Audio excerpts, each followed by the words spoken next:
ఓం నమో నారాయణాయ. 2026 సంవత్సరం మేషరాశి ఫలితాలు ఎలా ఉన్నాయి? వారి గ్రహస్థితి, ఆదాయం, ఖర్చు, పరిహారం ఎలా ఉందో ఇప్పుడు తెలుసుకుందాం. 2026 మేషరాశి ఫలితాల ఆదాయం, ఇన్కమ్. గురుగ్రహం అనుకూల స్థానంలో సంచారం చేయడం వలన కొత్త ఆదాయాలు మార్గాలు పెరిగే అవకాశాలు చాలా ఉన్నాయి.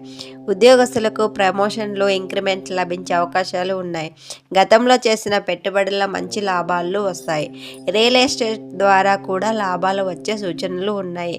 ఖర్చు, ఆదాయం పెరిగినప్పటికీ ఖర్చులు కూడా పెరిగే అవకాశం ఉంది. ఖర్చులను నియంత్రించడం మరియు సరైన ప్రణాళికలతో వ్యవహరించడం ముఖ్యం. గ్రహస్థితి, ఇతర ఫలితాలు. శని, ఏలనాటి శని మొదటి దశ ప్రారంభం కానున్న నేపథ్యంలో కొంత అసహనం, ఒత్తిడి, ఆటంకాలు ఎదుర్కోవచ్చు. గురువు అనుకూలంగా ఉండడం వల్ల శుభకార్యాలు జరిగే అవకాశం ఉంది మరియు ఆర్థికంగా స్థిరత్వం లభిస్తుంది. రాహు 11వ ఇంట్లో ఉండడం వల్ల ఊహించని లాభాలు, పరిచయాలు పెరుగుతాయి మరియు కోరికలు నెరవేరుతాయి. కుజగ్రహం, సంవత్సరం ప్రారంభంలో కుజుడు మకరంలో ఉచ్చస్థితిలో ఉంటాడు. ఇది కెరియర్లో పురోగతి మరియు ధైర్యాన్ని ఇస్తుంది. అయితే సెప్టెంబర్ 18 నుండి నవంబర్ 12 వరకు కుజుడు నీచరాశిలో ఉన్నప్పుడు కుటుంబంలో ఒత్తిడి మరియు అశాంతి ఉండే అవకాశం ఉంది. జాగ్రత్త అవసరం. కెరియర్, పని ప్రదేశంలో గౌరవ మర్యాదలు పెరుగుతాయి మరియు కొత్త వ్యాపారాలు ప్రారంభించడానికి మార్చి నుండి జూన్ మధ్యకాలం అనుకూలంగా ఉంటుంది. ఇది పరిహారాలు.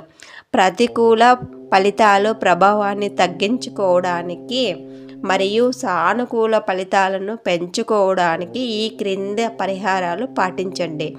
మాతృమూర్తి లాంటి స్త్రీకి పాలు మరియు చక్కెర దానం చేయడం లేదా నైవేద్యం పెట్టడం శుభప్రదంగా పరిగణించబడుతుంది. ప్రతిరోజు లేదా శనివారాలలో శనిదేవుడికి పూజలు చేయడం లేదా శని మంత్రాలను పఠించడం మంచిది.